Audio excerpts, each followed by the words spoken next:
हा काही स्पॉट पाहिला त्याला लाल महल म्हणतात। छत्रपती शिवाजी महाराजांचा जन्म कधी झाला होता? 19 फेब्रुवारी 1630 तो पुण्याजवळून पुढं आपल्या शिवनेरी या किल्ल्यावर झाला होता। जिजाऊ ही पुणे जे मध्यवर्ती ठिकाण आहे स्वराज्य निर्मितीसाठी ते जिजाऊंनी ओळखलं होतं, म्हणून त्यांनी काय केलं होतं, पुण्याची निवड केली होती।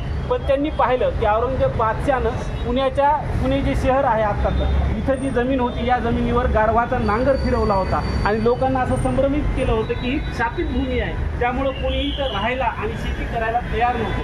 मग यावर उपाय म्हणून लोकांची मनस्थिती बदलण्यासाठी आणि आपण काहीतरी लोकांना चांगलं दाखवण्यासाठी छत्रपती शिवाजी महाराजांना जिजाऊंनी सोन्याचा नांगर करून या पुण्याच्या भूमीवर फिरवला आणि ही शापित भूमी मुक्त झाली असं सांगितलं। आता तरीही लोक राहायला तयार होत नाही हे लक्षात घेतल्यानंतर 1630मध्ये छत्रपती शिवाजी महाराजांच्या मातोश्री आणि त्यांचे वडील शहाजी राजे यांनी लाल महल बांधायचं ठरवलं आणि त्यांनी इथं लाल महल बांधला आणि या झाल्यानंतर ते स्वतः इथं राहायला आले।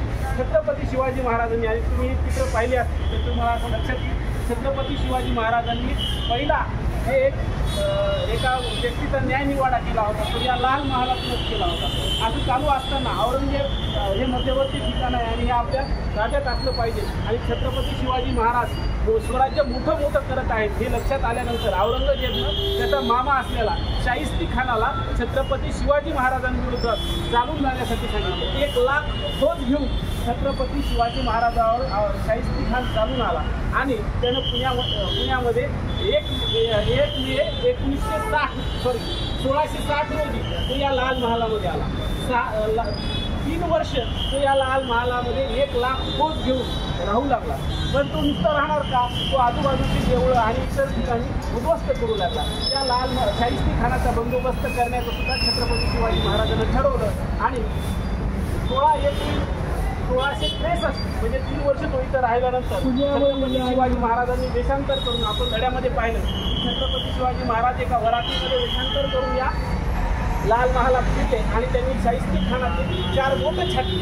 पण जेव्हा छत्रपती शिवाजी महाराजांचं सैन्य या महालामध्ये घुसलं होतं तेव्हा त्या शाहिस्ती खानाचा मुलगा झोपलेला होता एका महालामध्ये। तर शाहिस्ती खान समजून छत्रपती शिवाजी महाराजांच्या मावळ्यानं त्याला मारून टाकलं होतं, परंतु शाहिस्ती खान हा जागा झाला आणि अलर्ट झाला आणि त्यानं पळून जाण्याचा प्रयत्न करू लागला। त्यावेळी छत्रपती शिवाजी महाराजांनी त्याची 4 बोटं कलम केली म्हणजे तोडली आणि त्याच अवघ्या 3 दिवसानंतर शाहिस्ती खान हा लाल महल पूर्ण सोडून गेला होता आणि औरंगजेब बादशाह आणि त्याच्या सरदारामध्ये छत्रपती शिवाजी महाराजांविषयी एक धास्ती भीती निर्माण झाली होती। अशा प्रकारचा इतिहास या लाल महालाचा आहे।